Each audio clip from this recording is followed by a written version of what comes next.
નડિયાદથી વિગતો આવી રહી છે। નડિયાદ મહાનગરપાલિકાની પ્રી મોન્સૂન કામગીરીની પોલ અહીંયા ખુલી ગઈ છે। પાણીમાંથી કચરો કાઢવા પાલિકાની જેસીબીની ટીમ દોડી। દેસાઈગો વિસ્તારની અંદર પાણીના નિકાલની યોગ્ય વ્યવસ્થા પણ કરવામાં આવી નથી। નગરપાલિકાની કામગીરી સામે સ્થાનિકોમાં ભારે રોષ છે। નડિયાદથી ગુજરાત ફર્સ્ટનો ગ્રાઉન્ડ ઝીરો રિપોર્ટ। નડિયાદ શહેરમાં આજે હવામાન ખાતાની આગાહી પ્રમાણે 2 ઇંચ જેટલો વરસાદ ખાબક્યો હતો।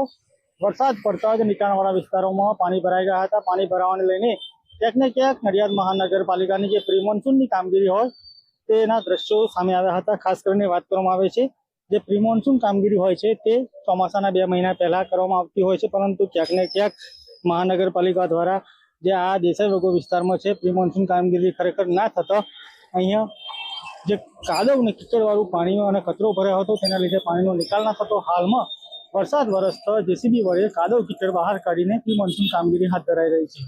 કિશન રાઠોડ સાથે ગુજરાત ફર્સ્ટ, નડિયાદ।